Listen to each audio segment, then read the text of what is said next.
Title: You've got my POWs, I've got yours, Ukraine and Russia in mega swap deal. TLDR.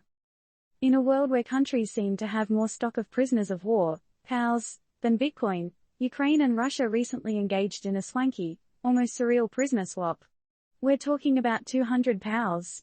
Also, 2 heroic Brits who bit the dust in the chaos of eastern Ukraine were returned home, triggering an emotional tug-of-war.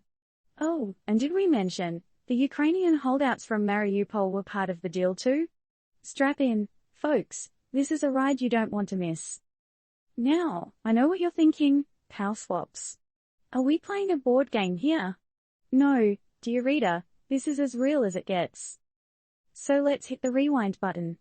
The Ukrainian president's chief of staff, Andriy Yermak, made the big reveal.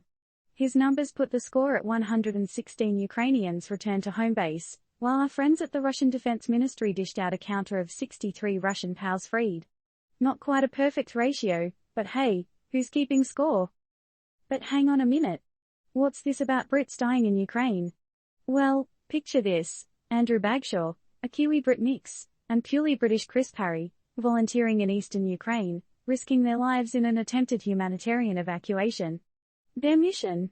A rescue operation aimed at an elderly woman in the war-torn town of Soledar, Donetsk region. Talk about being in the wrong place at the wrong time. An artillery shell found them before they could find her. Is your heart aching yet?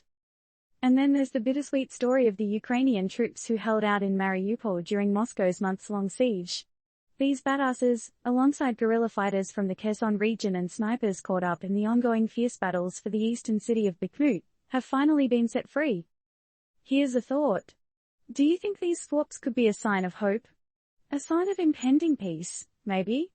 Or are they just a desperate attempt to clean up the chessboard before the next round of the game? But let's not forget the 63 Russian soldiers who are now back on their home turf.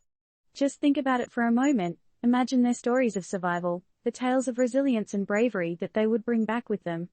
This whole thing has got us thinking, is war just a pawn game between nations, where lives are swapped and traded like collectible cards?